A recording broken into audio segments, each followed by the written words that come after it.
Hello everyone, welcome back to another video. And today's video is going to be a little lesson, something that may help some of you, especially those of you who are trying to do extensions and stuff like that. I mean, today I spent most of my day speaking to customers, potential customers, people that have emailed me from the YouTube videos and called me and just asking for help. So much issues with their construction projects, down to cowboy builders. I just had a lady I was on the phone to today. You had the builders who came in, they dug her foundation, they didn't dig it deep enough, they didn't get building control in, they poured the concrete all over the soil pipes, the sewer pipes without bridging over. They started laying bricks, and then eventually brought building control in, who made them rip the whole thing down. They had to take all the brickwork down. They had to excavate the foundations that had been poured, so they had to get someone in to break all the concrete foundations out and dig it down deeper and re-concrete it, get a structural engineer to design in a lintel system over the pipes, because there's a lot more pipes under there than expected. And it's got, they're 20 grand in and they're still on the foundations, you know, that's one. And I'm having this issue, this customer here, we were supposed to start this job over a year ago, and then we were supposed to start it in March after I got back from a holiday. And the problem we've had here is one of the neighbors has not been playing ball. So this is what we're going to talk about today. I'm going to be working a little bit today. I'm going to explain what I'm going to be doing and why. So we're doing an extension for this person, or we'll be doing an extension. We're supposed to start it soon. And basically it's a 6-meter extension, so it's a good size extension as far as extensions come. In the UK, in London, well, at least in London, I know most London boroughs, and probably most of the UK, to be honest, the building planning laws changed. What the planning departments were finding is that they were just, you know, backlogged with applications or full planning applications, which take them more time to approve. So they've created, you know, other ways for you to sort of get on with the work without getting full planning approval. So you can get prior approval, which is sort of probably the lowest or the simplest and quickest form of approval to do works. You can get certificates of lawful development, and you can get full planning. These are, I think, the three main ones. So what happens is most houses are allowed to do certain works to their premises or properties, or upgrades and so on, or repairs to their properties, without needing approval from the council, as long as they are within certain parameters. Okay, now if you know what the parameters are, you can take the chance and do the work. But basically what people tend to do is, what architects tend to do is, if they're pretty sure that the work will be approved and the customer wants to get things moving quite quickly, they will go for a prior approval, right? So that's basically where they'll submit some drawings to the council, with a lot of other information, i.e. what the dimensions are going to be, what's the maximum height's going to be, and stuff like that. And then the a council will look at it, and they'll look at all the information that has been given to them, and they'll say, right, okay, based on all what you've given us, it seems that you fall within the permitted development rights. So they will basically say you do not need a planning approval to build this property. Okay, so a lot of people do that. It's quite cheap, it's about £100, and it takes less than 2 months to get it. Okay, actually, if you don't get the answer back within 2 months, I think it's like 56 days or something like that, you automatically just assume that you get it. So the council has to reply quite quickly in that sense. Now, one of the things that they do though is they contact the neighbors. They contact your neighbors, and usually either side of you at minimum. Sometimes the opposite sides of you. So say your garden, like in this case, the garden is facing, this is the end of the garden. So the other side of that fence is the other neighbor's garden. So they're sort of back to back. So someone from their house could look at your extension from their window or from their garden. So they get a right to object for any reason, because it's something like, could be an eyesore to them, for instance. So in this case, I think there was 4 people either side and a couple of houses at the back that was sent the information and given an opportunity to present any objections that they had to the works. So they usually get 21 days to object or to bring up any issues, and nobody brought up any issues. Okay, none of the neighbors, including either side. So she was given the approval by the council, and they said, yeah, we have had no objections and everything you've got here is fine. You can go ahead and build your 6-metre extension. So about a year ago, we've been trying to start this, and to be honest, the lady's been dealing with it on her own. I've chipped in here and there, tried to give her some guidance and stuff, but she's been a bit lost to the whole process, which a lot of people are, to be honest. There's so much different processes. You've got party wall agreements, you've got structural engineers calculations, you have build over agreements to do with the water boards. There's just so much things like that.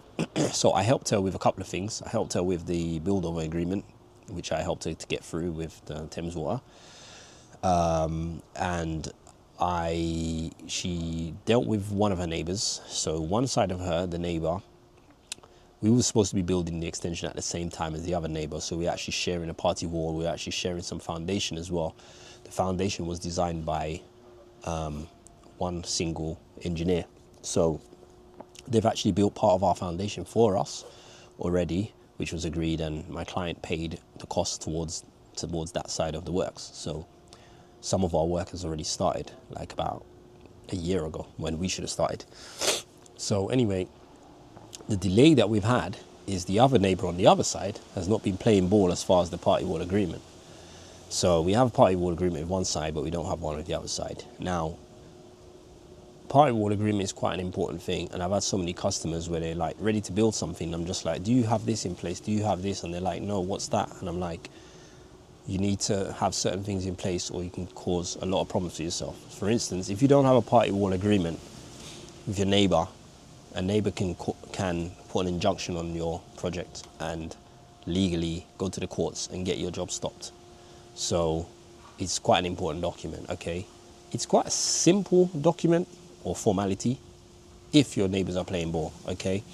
So typically what it is you write a letter to your neighbour and you say, I'm going to be starting this job in such and such time, and I obviously we're going to be working either on the party wall, which is we're going to be creating a party wall, essentially a wall between you, or we're going to be doing excavation works a certain distance from your foundation. Most cases it's about 3 meters. So if you're doing any excavation works which is 3 meters within the boundary of your neighbour, you have to have a party wall agreement, okay? Because obviously, depending on the works you're doing, it could cause some adverse effect to their house, which is understandable. So you have to have some sort of agreement which will state what remedial actions you'll take. So let's say you're doing some works, you're breaking walls, you're putting steels in, you may cause cracks on their houses. Again, they got to take photographs before you start the work, and then you agree of how you're going to compensate them, how you're going to repair it or take responsibility for it, etc. So that's one of the things that a party wall agreement is for. Now, my customer has gone to both neighbours informally, which is what most people are encouraged even by the government to do. One of them obviously was no problems. The other one kept on sort of palming her off, was like, oh, I'm busy at the moment, I'll speak to you another time. Oh, I'm busy at the moment. So she kept on trying to catch up with her. She had her number, funny enough. She texted her multiple times about it, and she would read the messages and not respond. So my customer's getting quite frustrated, like, this lady's not getting back to me. And I said it had been months gone by now, almost a year. And I said, to me, the fact that she's not responding to me means that something's up, and I wouldn't really trust her to do anything informally. So you need to contact a party wall surveyor, it's essentially a lawyer, and get them to take over it. So you're not going to deal with her personally, you let a lawyer deal with her, and the lawyer will contact them, and once the lawyer contacts them, it's a more formal process. So the lawyer will send them a letter and say, this is what the customer's planning to do, would you agree to it? Can you sign this? I think they have about 10 days or something like that, and if they don't respond within that period of time, it's assumed that there is a dispute, okay? So usually this will happen. They'll either respond and say, yep, no problem, here you go, which I would have expected her to do from the time my client was contacting her. So I wasn't assuming that was going to happen. Or they write the lawyer back and say, no, I'm not happy with X, Y, Z to do with the plan of work. And these are my objections to it. Or these are the things that I want to see noted down. Or they just don't respond. And then at that case, the lawyer has to go to another level and start appointing more surveyors and so on. And it becomes out of the hands of the two customers, okay? It gets in the hands of two lawyers. You essentially have to appoint a lawyer on the behalf of them, and then the two lawyers thrash it out and they come up with a document, okay? Now, my customer was quite concerned about this because she was just worried that this was going to stop her doing her work. So what I'll tell you is, don't get too stressed out about things like this. Party wall agreements is a legal, quite an important legal thing, but it's not something that can really stop you from doing your work, okay? It's more of a formality, and it's more of something that will get done, okay, in one way or the other. Because you have rights, okay? You have rights in this country, and one of the rights that you have when it comes to your property is you have rights to develop your property, and you have rights to repair your property. So sometimes, even with party walls, sometimes you might just need to repair a gutter or something in your house that you can't access from your side of the property. Maybe you've got a wall that's rendered on the side of your extension and it needs painting, or there's a crack, or there's a hole, or there's something that needs repairing, it's causing water to get in, or some flashing or something, and you can't physically get to it from your side. You can only get to it from the neighbour's garden, okay? A party wall agreement is what you need, and that allows you, under law, to access their garden, okay? And your neighbour does have to play ball with you. They have to give you right of way and right of access to repair your house. Once you have the party wall agreement set up. Now, obviously, if you ask, the normal thing you do is you'd go to speak to your neighbour and he says, I need to fix some gutter on there. Do you mind if I come round or my builder can put the ladder in your garden or something? 99% of people will say, yeah, no problem. You know what I mean? Because it's your neighbour and you want them to fix their house, and obviously you could be in that position as well, and you might need your neighbour to help you with something. I just think generally it's a good idea to have a good relationship with your neighbours. I have a good relationship with my neighbours.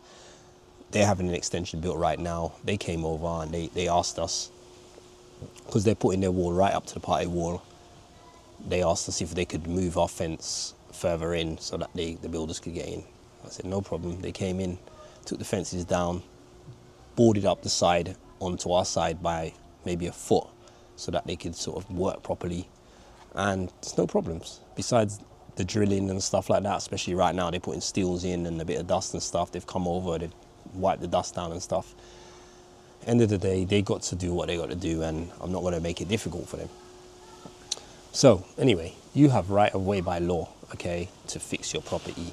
And if you do have a party wall agreement, you typically have to give them a 14 days notice to say, I need to access your side so that I can fix my house or whatever. And this is if they've not agreed in the first place, and you've had to go down the whole party wall solicitor route and you've got a party wall awarded.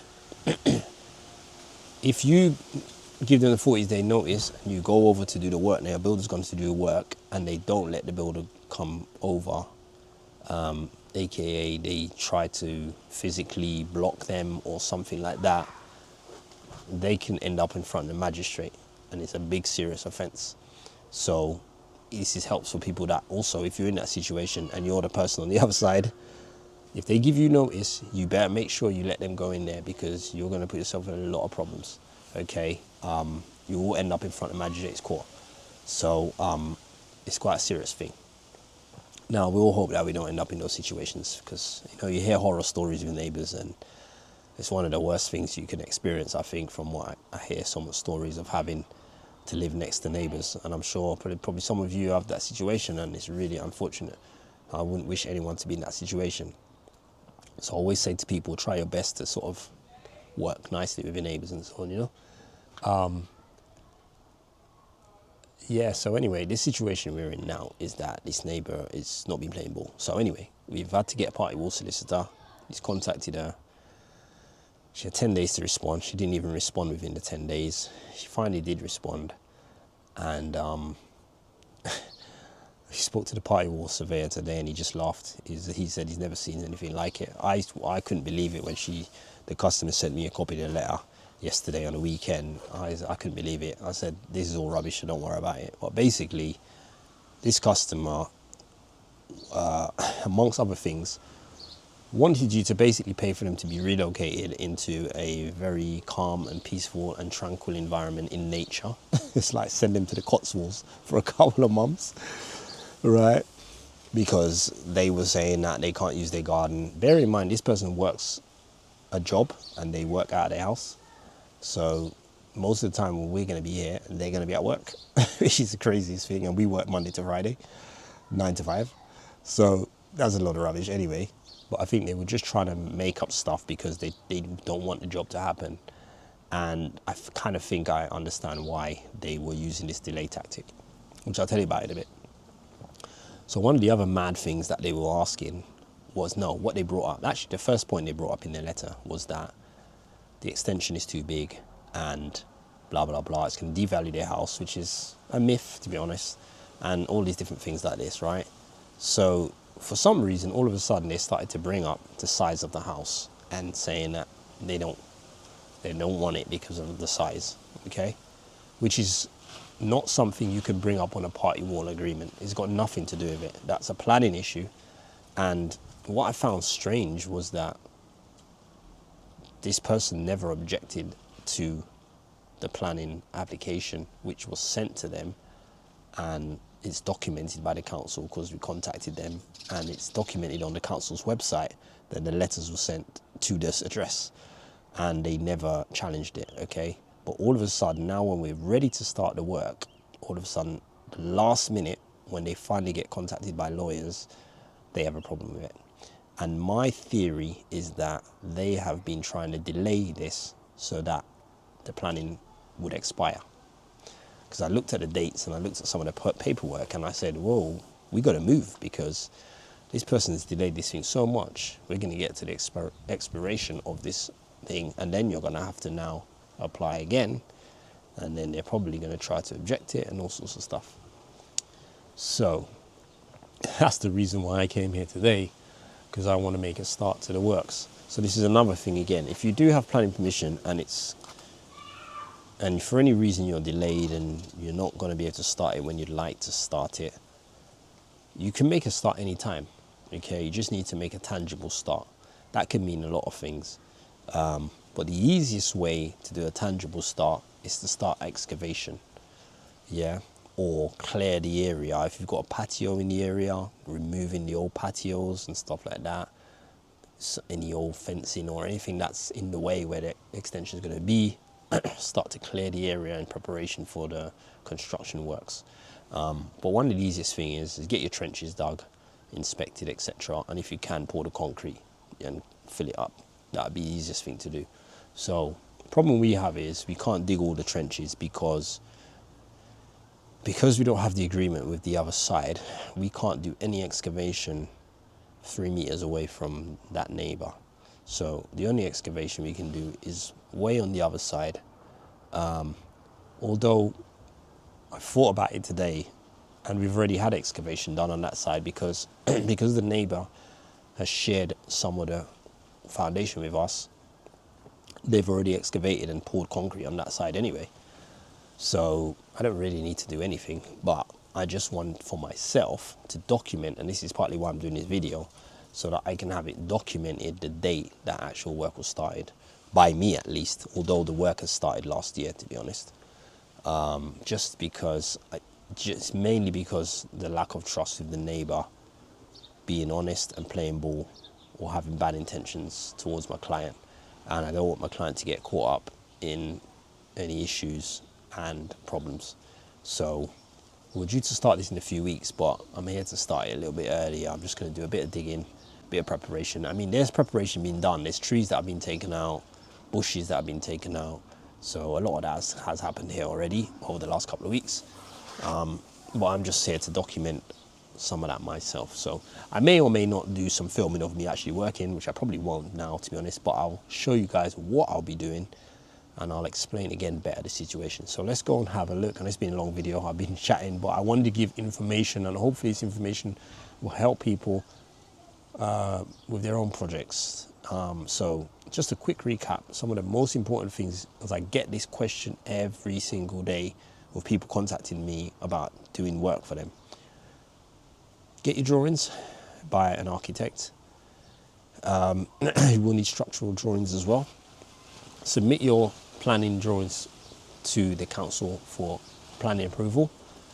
When you receive your planning approval or certificate of lawful development or whatever you're going to do, prior approval or whatever, once you've got some sort of documented approval, then you need to get a build over agreement with the water board, which will cover you for moving any manholes, building over their sewer pipes that are in the ground.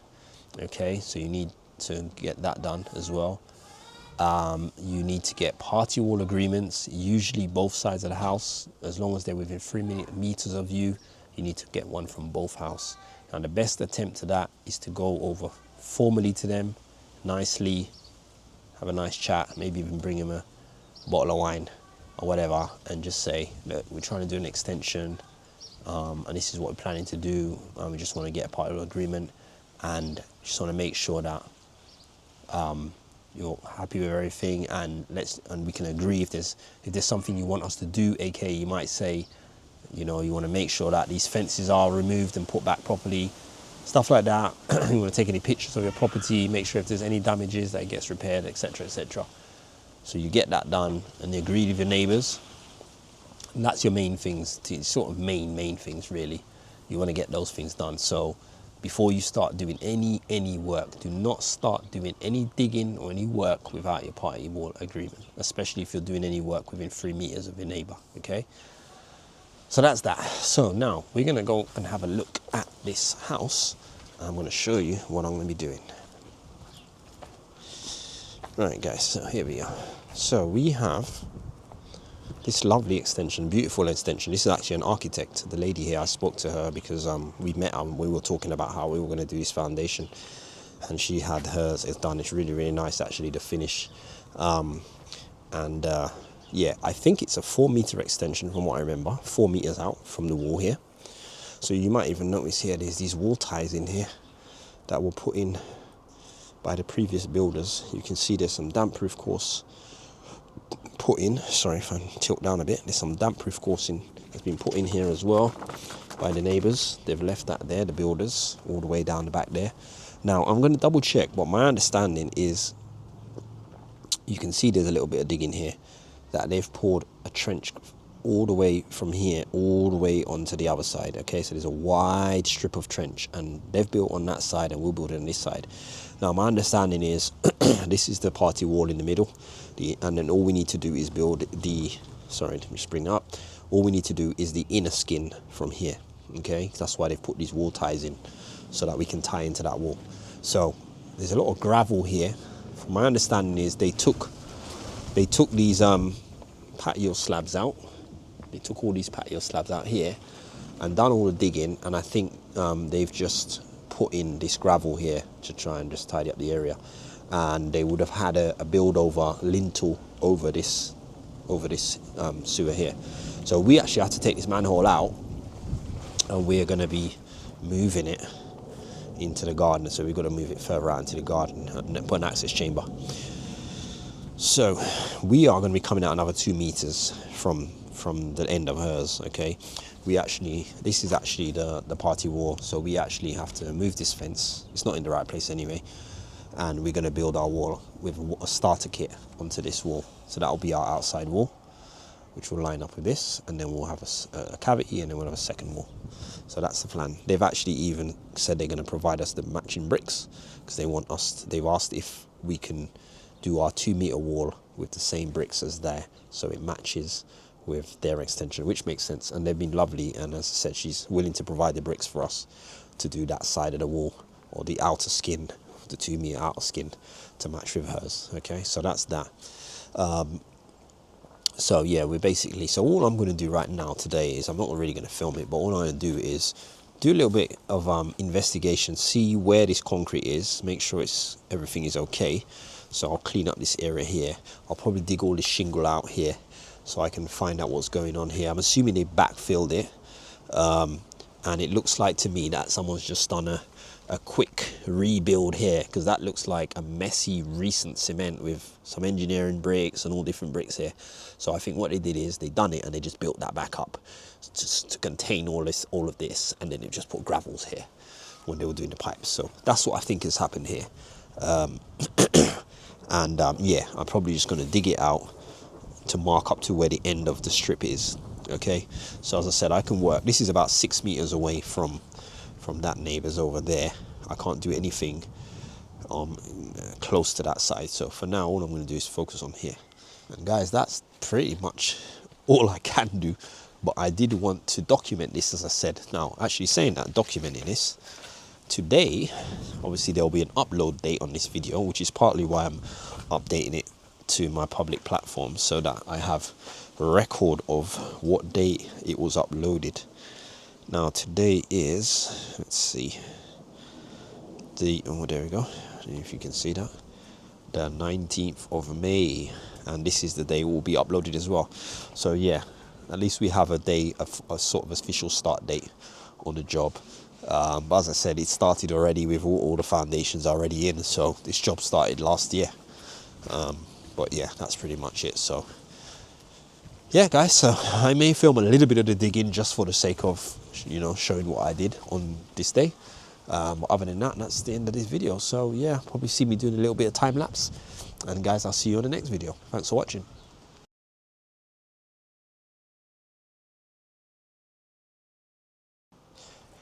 Alright guys, so I did a little bit of clearing out here. This seems like it's just all full of gravel, so I wasn't even going to bother. So deep with gravel. I think they just backfilled the whole thing with pea shingle. But here we go. So here is our actual foundation here. As you can see, this is the concrete foundation that they've built in here. So as I said, this foundation will run all the way to the back of the house up there. So once we break this bit of wall out here, obviously we're knocking this whole thing down. We'll dig all that pea shingle out, and then that will be one strip. Then what we're going to do is now we've got to extend this strip out to here by 2 meters, and that'll be our 6 meters. Okay, so once we've done that, we can then run across here, and then run across here, and then that will be it. So yeah, so as far as the checking it out and documenting it, as I said, the job has started. Another thing is, this is actually technically our exterior wall. This is the wall that we would have built as our exterior wall. If the neighbor hadn't built their extension at the same time, this would have been our outside wall, and it would have been their outside wall. So we actually have a wall built, we have a foundation done here, we have DPC in here and all that stuff, and all this stuff was inspected as well. So we kind of started the job anyway, so which is a good thing to know that we've done. But yeah, that's pretty much where I'm going to stop here now. As I said, it was a quick visit just to sort this out and to, you know, visit the neighbor, visit the client, and just put their mind at ease. But she said after she spoke to her party wall surveyor, she feels a lot better about the situation. So it's just an unfortunate one, you know, and I wish we just wouldn't stress each other out as just human beings, you know, that we'd all just get along and, you know, allow people to live their lives as well. Do you know what I'm saying? Unless it's something that's really affecting you, like your health or something like that. Like the things that I see people disputing about, you know, I see it so much where I see customers have, you know, the pettiest little disputes with their neighbours, and neighbours just being really difficult over the most silly things, unreal, you know, or just not willing to cooperate with neighbours to get work done. Sometimes it's just remedial work that they need to get done, and customers make the life of the neighbours making each other's lives a living hell, you know. So I just wish that wasn't a thing, but it is. And I guess it's always going to be a thing in a city when you've got houses crammed together so closely. We're all living in a city Well, one thing I find, a lot of people in London, they live in the city, but they want to live as if they're living in the country, and I just think it doesn't make any sense. If you want to live in the country, go live in the country. But if you're going to live in a metropolitan city, when you're living on top of each other and, you know, every house is glued to each other, there's certain things you're going to have to expect, certain things you have to be willing to live with, you know. And it just is what it is, you know. But anyway, that's it. Anyway, guys, I am off now, so I'm off now to see another customer. So until the next video, I'll see you soon. Take care. Thanks for watching.